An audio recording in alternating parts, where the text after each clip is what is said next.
warahmatullahi wabarakatuh. Halo semuanya, saya Bella Adeliananta. Di sini saya sebagai moderator yang akan menemani kalian semua dalam pembahasan seru pada hari ini. Di sini kita akan membahas tentang konversi agama, perspektif psikologi agama. Yang pastinya pembahasan pada kali ini akan menambah wawasan bagi teman-teman semua. Nah, di sini ada 3 poin yang akan kita bahas bersama pemateri-pemateri kita. Jadi untuk mempersingkat waktu, langsung saja kita beralih ke pembahasan yang pertama, yaitu definisi konversi agama. Dipersilakan untuk pemateri. Assalamualaikum warahmatullahi wabarakatuh. Najwa Shihab pernah berkata dalam statementnya, hidup yang tidak diperjuangkan tidak akan pernah dimenangkan. Saya Alil Karor sebagai pembicara pertama pada sesi presentasi kali ini akan mempresentasikan sebuah judul yang sangat menarik sekali, yaitu definisi konversi agama. Konversi agama menurut etimologi yaitu konversi dan kata agama. Menurut Jalaluddin, kata konversi secara etimologi berasal dari kata conversio yang berarti tobat, pindah atau berubah agama. Selanjutnya, kata tersebut dipakai dalam kata Inggris yaitu conversion yang mengandung pengertian berubah dari suatu keadaan atau dari suatu agama ke agama yang lainnya. Sedangkan menurut terminologinya yaitu konversi agama merupakan tindakan seorang atau sekelompok orang yang menyatakan sikapnya yang berlawanan arah dengan kepercayaan sebelumnya. Dengan kata lain, konversi agama adalah pernyataan seorang yang pindah dari agama yang lama kemudian masuk dan pindah ke agama yang baru, atau perubahan sikap individu dalam masalah-masalah keagamaan yang ada dalam agamanya, sehingga perubahan sikap itu berlawanan arah dengan sikap dan tindakan yang dilakukan sebelumnya. Untuk selanjutnya saya akan menjelaskan tentang faktor-faktor yang terjadi orang melakukan konversi agama. Di antara ahli psikologi berpendapat bahwa faktor pendorong terjadinya konversi agama adalah faktor kejiwaan,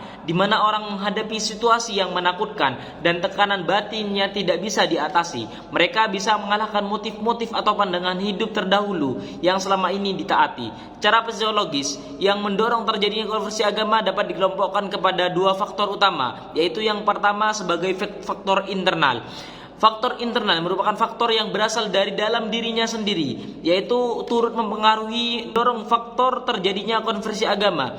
Di antara ahli psikologi berpendapat bahwa faktor pendorong terjadinya konversi agama adalah faktor kejiwaan, di mana orang yang menghadapi situasi yang menakutkan dan tekanan batin yang tidak bisa diatasi. Dan untuk selanjutnya yaitu konflik kejiwaan. Konflik kejiwaan yang terjadi pada seorang merupakan salah satu faktor penentu terjadinya konversi agama. Terjadinya suatu tension, peristiwa atau ketegangan pada seorang menjadi penyebab terjadinya konflik. Konflik jiwa itu bermacam-macam manifestasinya pada individu. Ada di antara mereka mengalami ketegangan jiwa, stres dikarenakan berbagai faktor kesulitan hidup. Dan untuk faktor yang kedua yaitu faktor eksternal. Faktor eksternal merupakan faktor-faktor yang berasal dari luar individu. Faktor-faktor ini turut pula mempengaruhi atau mendorong seorang untuk melakukan konversi agama, baik terhadap agama lain maupun terhadap faham-faham keagamaan dalam agama yang dianutnya.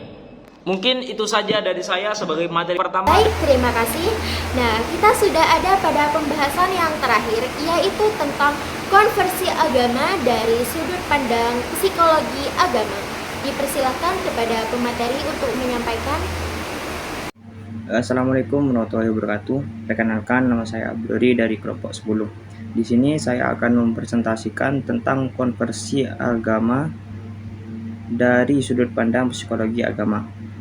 Konversi agama adalah perubahan keyakinan religius yang disertai dengan transformasi identitas spiritual, perilaku, dan juga orientasi hidup.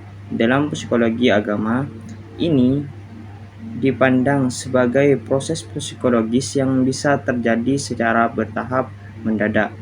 William James menyebut konversi sebagai kelahiran kembali, yaitu perubahan mendalam dalam pandangan hidup seseorang. Motivasi konversi dapat berasal dari krisis identitas, pencarian makna hidup, atau kebutuhan sosial. Menurut Maslow, individu yang mencari aktualisasi diri bisa menemukan makna melalui pengalaman spiritual dan juga konversi agama. Model konversi Rambo menggambarkan proses ini dalam tujuan tahap, konteks, krisis, pencarian, interaksi, keputusan, konsekuensi, dan juga komitmen. Proses ini melibatkan faktor internal dan juga eksternal, termasuk lingkungan sosial dan budaya. Dari perspektif psikologi perkembangan, konversi sering terjadi pada masa remaja dan dewasa awal saat individu membentuk identitas ini dan nilai-nilai pribadi. Dengan demikian, konversi agama mencerminkan perubahan mendalam dalam struktur kepribadian dan juga pemaknaan hidup. Cukup sekian dari saya. Kurang lebihnya mohon maaf. Wassalamualaikum warahmatullahi wabarakatuh. Oke, karena tadi sudah dijelaskan semua oleh pemateri, terima kasih banyak buat pemateri yaitu Ali dan juga Abo udah sharing pengetahuannya, dan pastinya juga terima kasih buat kalian semua yang udah nonton.